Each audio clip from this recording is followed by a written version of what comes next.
इयत्ता चौथी, विषय मराठी, कविता 16वी, झुळूक मी व्हावे. या कवितेचे संपूर्ण स्वाध्याय पाहूयात. प्रश्न पहिला, एका वाक्यात उत्तरे लिहा.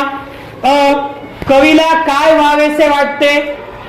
उत्तर, कवीला एखादी मंद झुळूक व्हावेसे वाटते.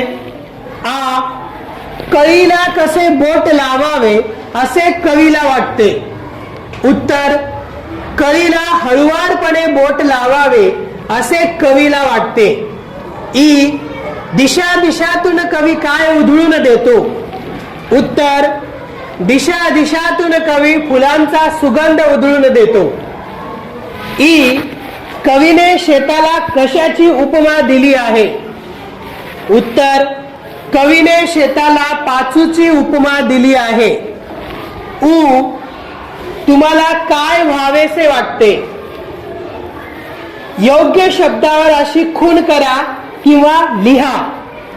उत्तर, वारा, नदी, चंद्र, सूर्य, झरा, फूल, झाड किंवा यापेक्षा वेगळे जर उत्तर असेल तर येथे लिहा.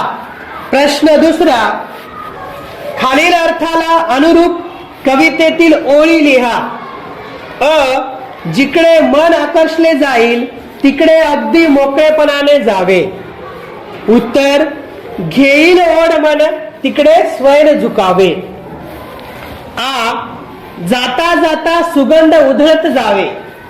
उत्तर, परी जाता जाता सुगंध संगे न्यावा, तो दिशा दिशातून फिरता उधळून द्यावा. झऱ्याचे झुळझुळ गाणे सर्वत्र पसरावे. उत्तर, झुळझुळ झऱ्याची पसरावी चौफेर. हिरव्यागार शेतात किंवा निळ्याशार नदीच्या काठावर जावे. उत्तर, शेतात पाचूच्या निळ्या नदीवर शांत खुलवीत मखमली तरंग जावे गात. प्रश्न तिसरा, कंसातील योग्य शब्द वापरून वाक्य लिहा. पसार झाले, पर्याय आहेत झुकली, कानोसा घेतला, भरारी घेतली. घरात कोणी आहे का याचा मी टिंब. उत्तर, कानोसा घेतला. मांजरीला पाहून उंदीर टिंब. उत्तर, पसार झाले.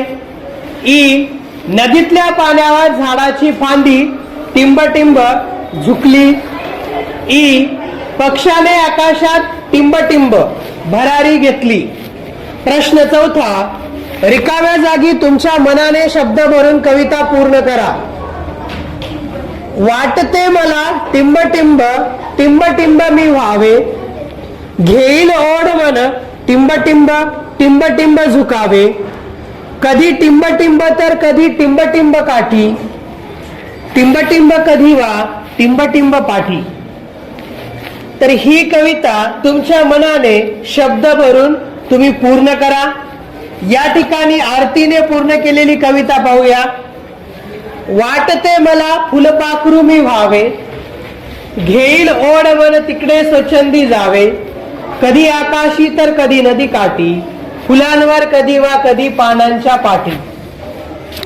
या कवितेचे संपूर्ण स्वाध्याय सुंदर अक्षरात लिहा आणि वाचन करा.